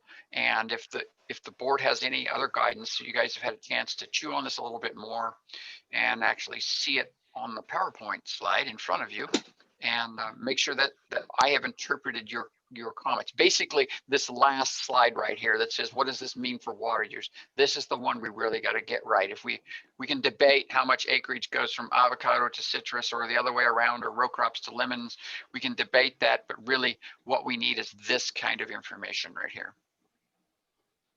So I'm open to any comments from the directors. Did you get input from the Farm Bureau and the Ag Commissioner's office, Tony, on trends? Because I know hemp has kind of did jump up, and folks are still kind of advocating for it to be a viable crop moving forward. And it is meant to be water saving, but I'm just, what are the trends from the Ag Commissioner's office with regards to crops? I'm going to ask for some assistance with that one from Director McFadden or Kimball, whether you guys had input from the Ag Commissioner or Farm Bureau. Tony, I'll jump in. I didn't get input from the Ag Commissioner, but what I sent you was reviewed by Farm Bureau, and they agreed with most of my assumptions. And one clarification I'll make is the assumption I was making, if we have increased extreme heat waves and avocado production was limited to the east of Fillmore, that would actually result in a net loss of ground, because some of the ground that's being developed for avocados wouldn't be suitable for most other crops.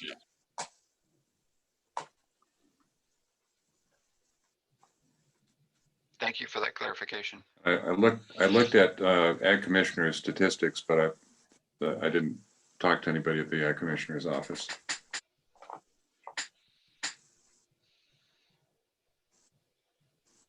Okay, anyone else? Yeah, I'd say, the Ag Commissioner has historical crop production. And so then the question is, can you just project that forward? I think at best all it does is show you how quickly things or slowly things change. Mm-hmm. I'm not sure you can use historical production. In fact, if you go back far enough, there's a lot of orange production that simply doesn't exist now. So I'm not sure that they have data that will help us predict the future. Gordon, one comment I make there is if you look at historical acreage countywide, generally, if you look way back, the acreage in ag has decreased. Of course, way back when, that included a lot of dry farming, but it's been fairly stable overall. And a comment for Candace is, I think a lot of farmers, especially row croppers, would love to jump into the hemp business, but as you know, there have been some pretty big complications. Yeah, and I think you know it's less about the historical data and it's more about how the farming community might be responding to new crops while they're exploring their options to try and stay viable as we enter climate change and the potential for water allocation being reduced, right, because of stigma. And I think there was, what hemp showed was that, you know, it was a crop that a lot of folks in the agriculture community were interested in. And there was a lot of acreage planted, and it's just, how do we kind of stay abreast of what opportunity crops might also just flare up as an opportunity in our part of the district. It's kind of to Ed's comment about the avocados in East Fillmore. If they're not viable, then what sort of crop might be viable, so that we can make some projections about what that might be. I mean, I mean, this is the whole point about future conditions. It's all about projecting with assumptions to a certain degree, and trying to preempt what some of those decisions would be. Because what happened was, you know, there was a lot of hemp, and now it's drastically reduced again. So it's like, okay, so now what's probably going to replace those acres in the next cycle? And what species are is the farming community exploring and investigating as an alternative? Candace, I That's think not taking away from, like, historically and currently, it's most likely going to stay in tree crops. It's just to say, for those questionable areas, how are we, addressing it?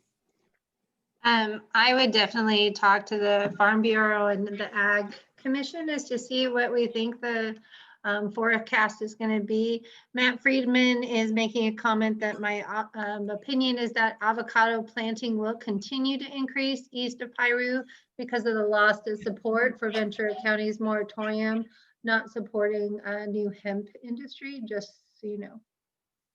So I would get more information from them is what I'd ask. And a comment I make for Matt is that I could see avocados replacing other ag, but it's pretty tough back in some of the side canyons where it gets really hot during those heat waves. But perhaps down on the valley floor where it wasn't damaged as much, it could take the place of other crops that use more water than avocados.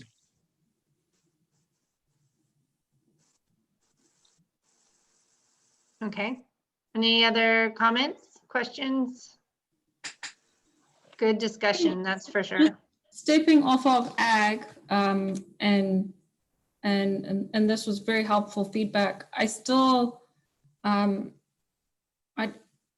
is there any more feedback from Upper Santa Clarita about their water use and those coordinatory sort of discussions you've been having. It's kind of to Ed's comment earlier about Newell's runoff and if they're going to be net neutral. How are we factoring in the inflow into the basin? Tony, you want me to handle that? We have been coordinating on a monthly basis with the Santa Clarita Valley Water Agency, which staffs their GSA. Mm-hmm. And essentially, they are doing their own planning process, and they have a draft water budget, a future water budget that they floated to their GSA steering committee or stakeholder committee about a month ago. They haven't forwarded to us an updated one after they received the feedback. So I was sharing some preliminary information. We've had some technical coordination regarding their modeling, and we will be just taking their outputs at the basin boundary. I don't think we're going to really get into trying to scrutinize their assumptions. And we're probably more interested in looking at runoff changes and some other things. They're a little bit less concerned about runoff because they're the upstream basin, so they don't have to invest as much effort into that. That's an effort that United staff is a lot more interested in. So we will be doing some further look at that with that joint LA County, Ventura County model, runoff model that we've been using. I think we will be able to give some more information in the future, but we don't really have their final numbers yet. Okay. But their board comments on their water budget is public information currently? It should be. They've given a presentation to their stakeholder committee about 5 weeks ago, I believe. Okay. All right. Thank you, Tony. You're welcome. Tony Morgan, one more comment. Sure. Nothing I came across or none of the assumptions I made contradict anything that you have on the screen right now.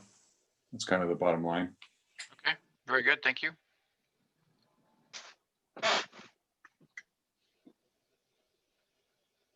Okay, I don't see any raised hands. Are there any further questions?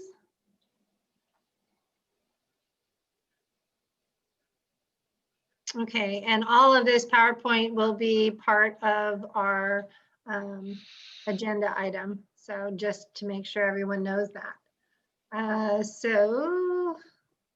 We have one more quick item. Yes.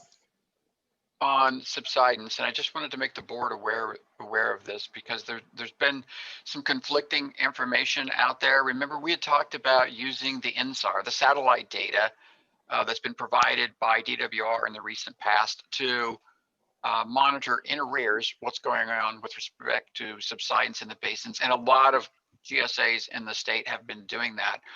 There was a comments floating around that the DWR was no longer going to provide that information, and basins were going to be on their own to acquire that satellite data should they want it. And so I communicated with DWR and they said, no, that's not correct. They're committed to providing that data for at least the next 3 years. They have a strong interest in continuing providing that data in an ongoing basis, but beyond the 2023-24 kind of timeline, there's no guarantees. They have no idea what their budget's going to be, and no details have been worked out on that. So it looks like we're on solid ground to say that we're going to use that satellite data as part of our monitoring program when we carry on. So I was a little concerned when I was beginning to hear that rumbling that they were not going to do that, and then the agency would be on the hook for acquiring and potentially having someone process those data sets. So looks like we're off the hook with that, and we can get that information from DWR at least for the near term. So I think that's good news. That's good news. So that's all I have on that. So if there are any other overarching questions. I like the all year logo you've got on there. just find a few pieces of eye candy for people to look at that are I like those kinds of things too. Exactly. Any further questions that Sure. anyone has? I'll just say that to Tony and Patrick, the stress test graphs were pretty impressive. I've never seen it presented that way before. Very interesting. Thank you. Great. Great. You're Thank going to you. get a bit more of that coming at you. Tony, Yeah, we wanted, Patrick, thank you. Tony, we wanted to know if that slide of somebody paddling in that creek was you?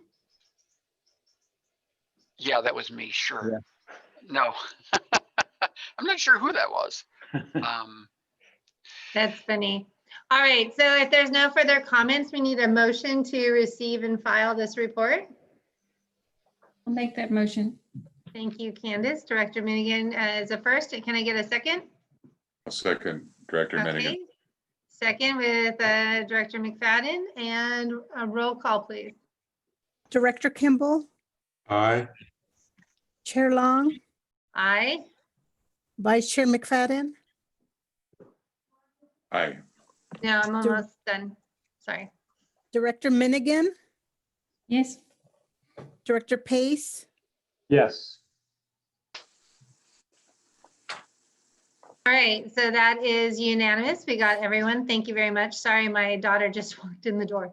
The next is the well monitoring project.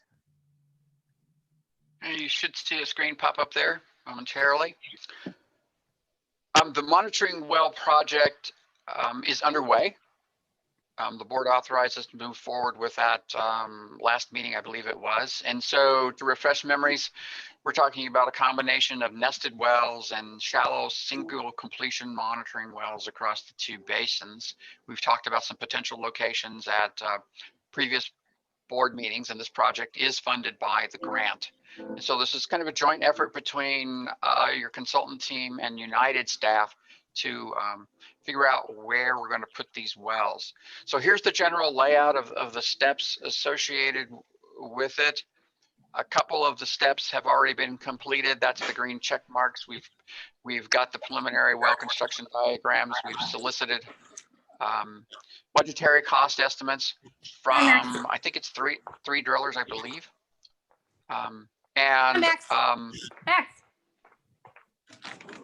Okay. And we've received one cost estimate back so far from the drillers.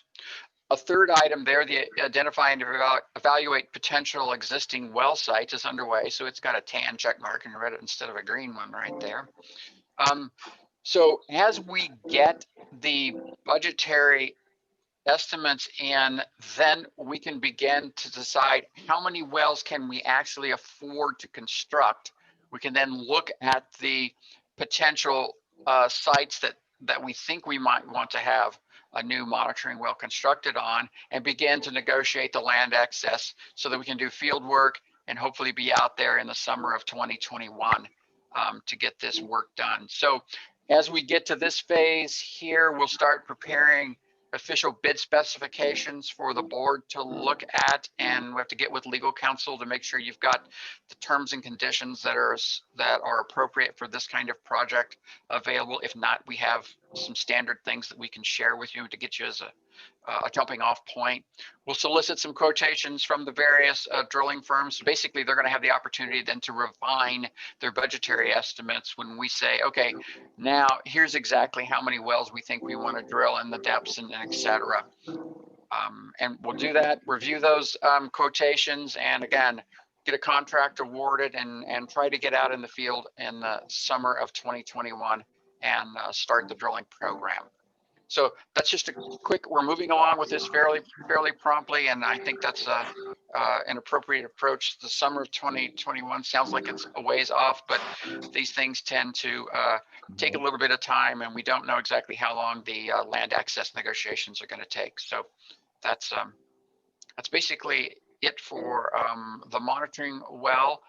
And so our goal is to make sure they show up in the field with something that looks more like this and less like this. More like this and less like this. So Any questions or comments? This is just a quick informational update on and a progress report. Does anyone have any questions? Is there anyone's hand raised? Is anyone checking that? All right. Well, this also is a receive and file, but I need a motion to receive and file. Like that motion. Thank you, Candace. It's been first by Director Minigan and second, can I get? I'll second that. Okay, second by Director Pace. Roll call, please. Director Kimball, Aye. Chair Long, Aye. Vice Chair McFadden, Aye. Director Minigan, Yes. Director Pace. Yes. Perfect. All right, we have everybody. Thank you. So that is approved.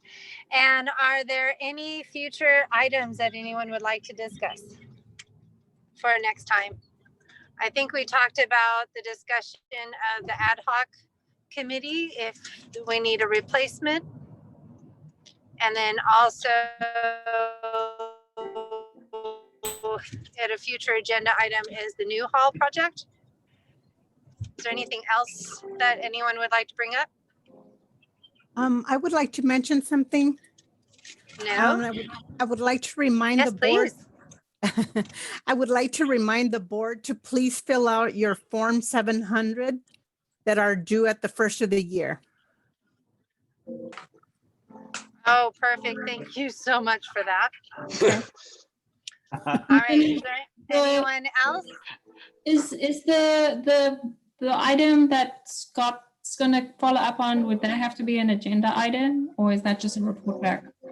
Oh, no, that should be an agenda item as well. Thank you, Candace. Right. Because we need to know if we need to advocate to DWR to change or ask the county to do it. I know with the association I'm involved with, we could, but we need to, let's agendize that. Thank you. Okay, great. Finally, because you got some really interesting sound effects through your, it sounds like falling down a well. Thought she sounded like a Wookiee. I wasn't sure. All right. So I don't know if these are agenda items or maybe just comments or requests. When does it make any sense when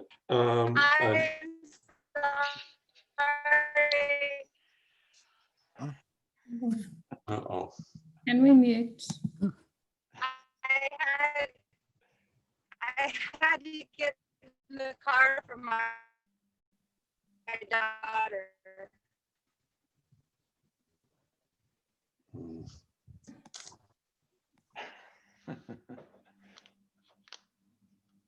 Perhaps we'll have to have Ed finish this one up based on the sound we're getting from Kelly.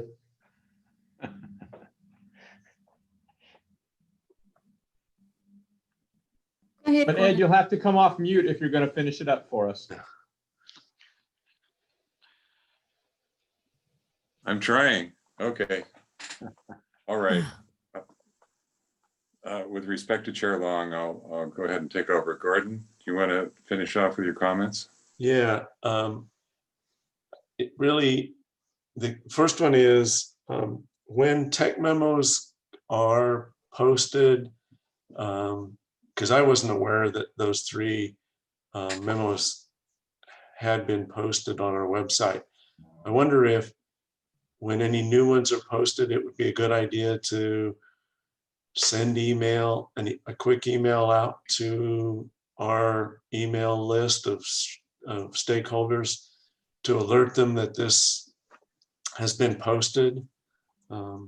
So everybody, all the interested parties could look at it and not have to sort of check and see if anything's new.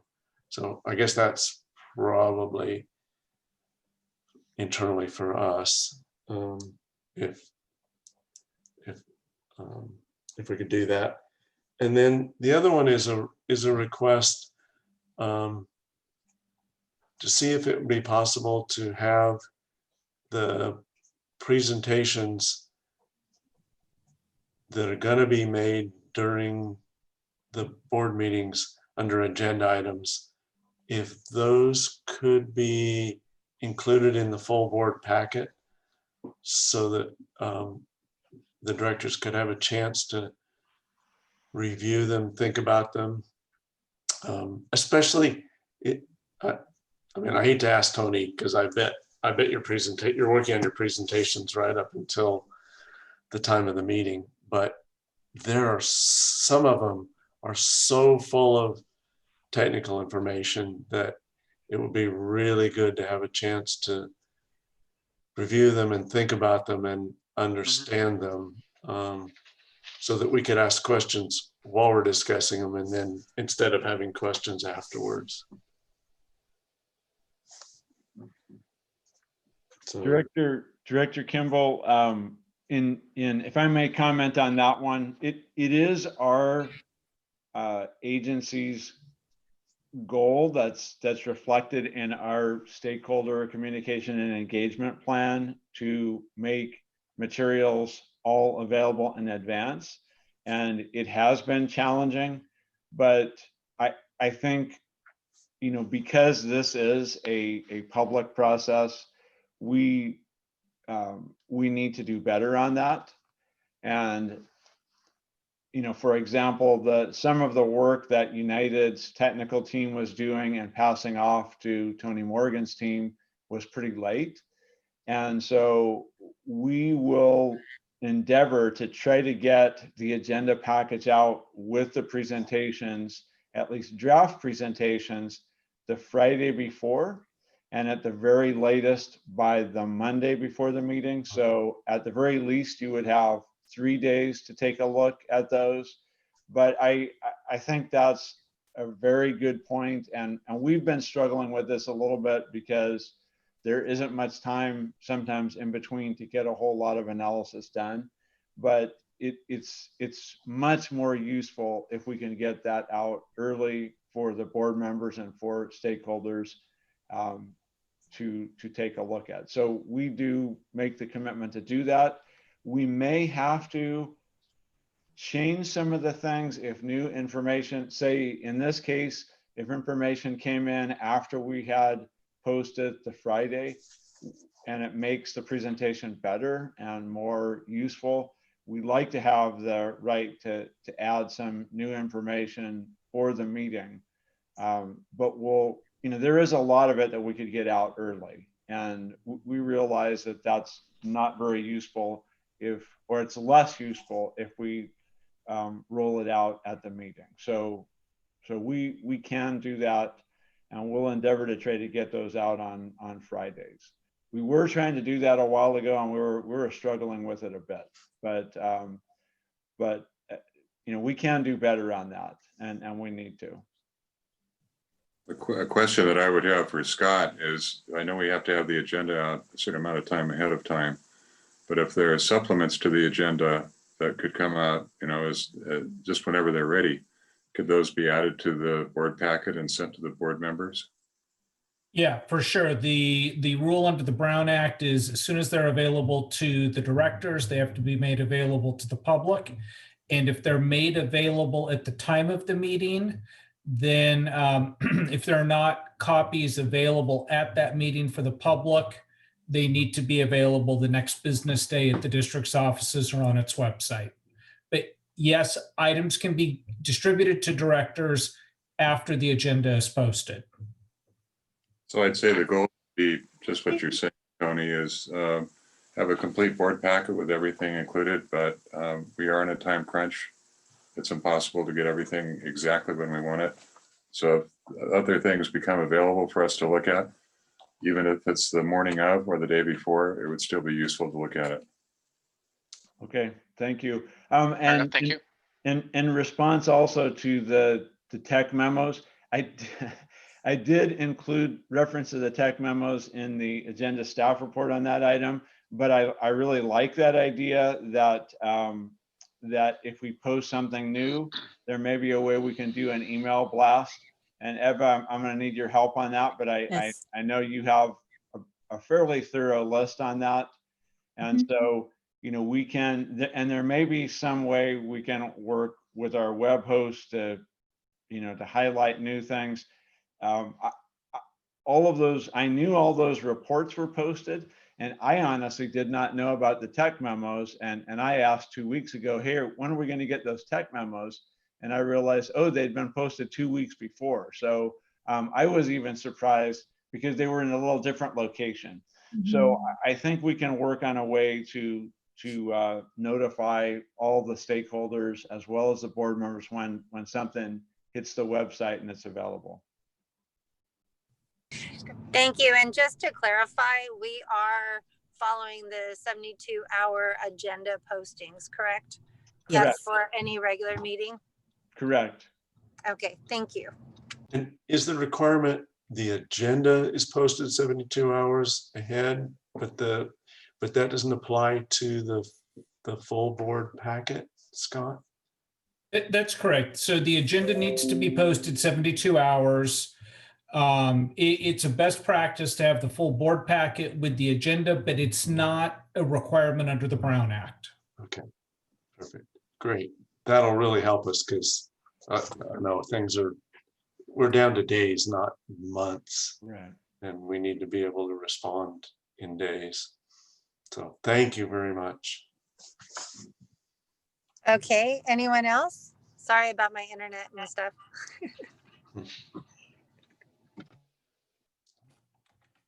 All right, if that's it, then we are done with our meeting. And thank you very much for everyone attending and everyone giving your feedback too.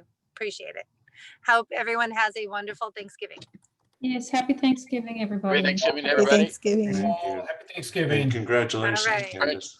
Congratulations, Candy. Yeah. Congrats. Good night, Thank you. everyone. Good night. Bye. Good night. Eva, before you sign off, do I need to see you tomorrow? Oh, yes, I was going to talk to you about that. Will Hand you in be hand? available tomorrow? Yes. Okay. Where would you like me to meet you, or how do you want to go about that? Why don't we do the same as last time? You're going to stop by? Yes. Okay, perfect. I'll be there from 8 to 5. Okay. I'll try to be there between 11:30 and 12 if all works well. If it doesn't, I'll contact you. Sounds great. Thank you so much. I appreciate that. Thank you, Eva. Okay, have a good night. Thanks for keeping us going, Zach. He's you muted. guys did great. You guys did good. So I don't know what you did to Chairman Long's connection though, but it was entertaining. it was funny at first, and then it was just kind of like, oh, that's really unfortunate. Good night, all. Good night. Have a great one. Bye-bye.